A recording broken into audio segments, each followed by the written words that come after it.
Assalamualaikum warahmatullahi wabarakatuh. Kali Lembang airnya jernih, bila malam terang benderang.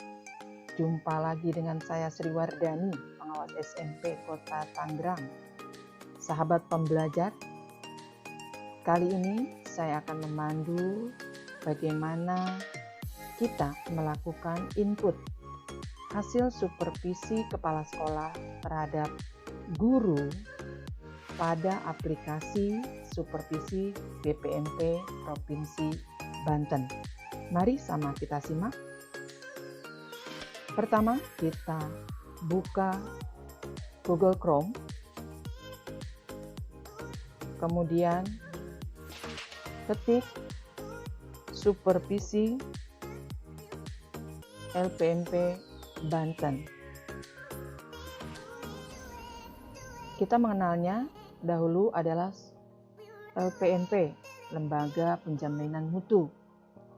Tapi sekarang sudah menjadi BPMP, Balai Penjaminan Mutu. Klik di supervisi BPMP Provinsi Banten.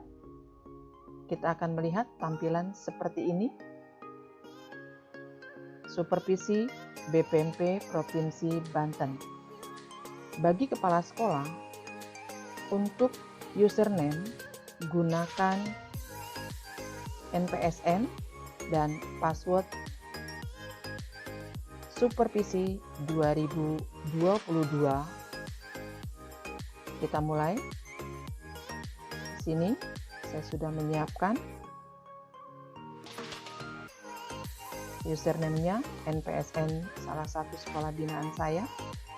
Kemudian passwordnya supervisi 2022. Masuk, maka akan terlihat tampilan seperti ini. Ini SMP Ki Hajar Dewantoro.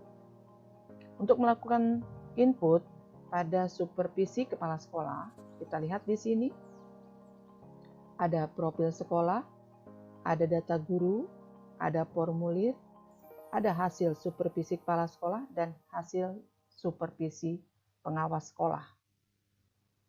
Untuk deskripsi, kita bisa mendownload skor deskripsi capaian pengawas sekolah, ada skor deskripsi capaian yang dilakukan oleh kepala sekolah. Kita mulai dari supervisi kepala sekolah terhadap guru. Kita lihat data guru. Sepertinya di sini SMP Ki Hajar Dewantoro sudah memasukkan nama guru yang akan diinput hasil supervisinya. Bagaimana sih cara memasukkannya? Bisa karena sudah ada, kita tinggal buat tambah. Kita masukkan di sini NIP bagi guru PNS dan untuk NIK bagi guru non-PNS. Kemudian masukkan nama guru, ketik kelasnya yang saat disupervisi, dan mata pelajaran yang diampu saat disupervisi. Kemudian klik simpan. Setelah simpan, diklik, maka akan ada, bila kita lihat tampilannya akan seperti ini. Ini yang sudah tersimpan. Lalu bagaimana kita melakukan input hasil supervisinya? Klik formulir supervisi. Lalu kita cari nama guru yang sudah ada tadi, yang sudah kita input. Misalnya saya ambil Bapak Abdul Falah. Cari Bapak Abdul Falah. Bila belum dilakukan input hasil supervisi yang dilakukan, maka kita lihat seperti ini. Kita klik di sini, maka akan terlihat tampilan formulir supervisi kepala sekolah terhadap guru mata pelajaran. Ada 3 yang harus diinput. Pertama RPP, yang kedua proses pembelajaran, yang ketiga penilaian. Untuk RPP, bila menggunakan RPP kurikulum 2013 yang umum digunakan, maka kita supervisinya inputnya di RPP yang di sini. bila dilakukan atau digunakan RPP yang berdasarkan surat edaran, maka kita inputnya di sini. Apa sih bedanya? Coba perhatikan di sini. Kalau RPP 2013, kita bisa lihat ada identitas sekolah, ada tujuan, ada indikator di dalam tujuan itu, ada tujuan pembelajaran, ada materi, dan ada pendekatan atau metode yang digunakan, pendekatan modelnya, juga langkah pembelajarannya yang dilakukan atau yang dibuat guru, lalu ada penutup. Juga penilaian yang dilakukan.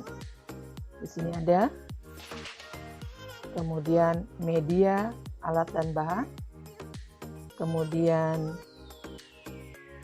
setelah semuanya diisi oleh kepala sekolah, dicentang, maka kepala sekolah memberikan catatan hasil supervisi RPP yang dibuat guru. Itu untuk supervisi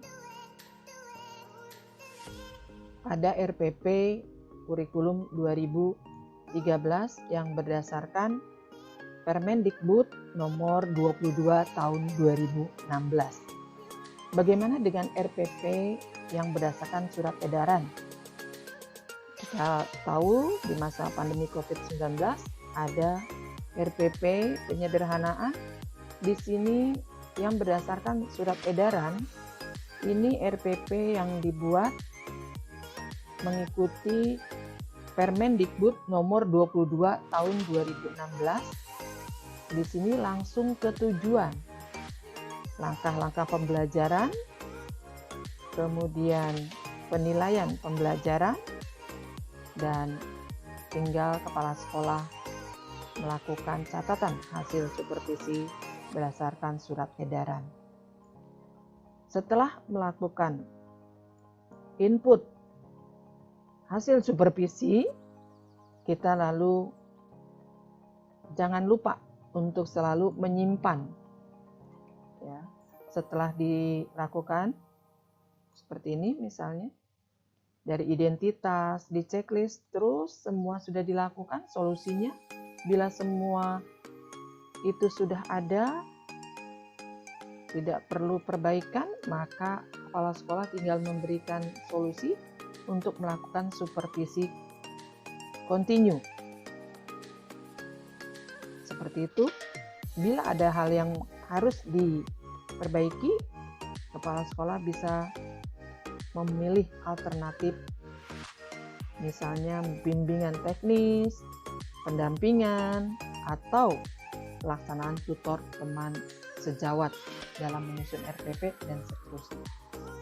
Setelah selesai isi seluruhnya, kita jangan lupa ketik simpan. Setelah diberikan catatan oleh kepala sekolah, lalu simpan, maka dia akan tersimpan. Setelah tersimpan, kita lakukan kembali input hasil supervisi proses pembelajaran yang dilakukan kepala sekolah terhadap guru saat guru melakukan kegiatan belajar mengajar di kelas yang diampunya sesuai dengan mata pelajarannya. Dari kegiatan yang dilakukan, pendahuluannya apakah sudah sesuai dengan standar, terlihat menyiapkan peserta didik secara fisik dan seterusnya. Bila melakukan itu semua, kepala sekolah tinggal memberikan solusi apa yang terbaik untuk guru ketika di kegiatan pendahuluan. Misalnya, kepala sekolah atau rekan sejawat mendemonstrasikan keterampilan membuka pembelajaran. Kalau guru tersebut saat membuka pembelajaran dianggap belum teramati 6 kegiatan yang ada di sini. Dan seterusnya. Itu semua dilakukan oleh kepala sekolah dalam menginput sampai selesai dan deskripsikan hasil supervisinya di catatan hasil supervisi proses pembelajaran oleh kepala sekolah. Kemudian, jangan lupa untuk selalu simpan. Setelah selesai, kita bisa lanjut ke menginput penilaian. Penilaian mulai dari perencanaan, penilaian sikap, seperti apa yang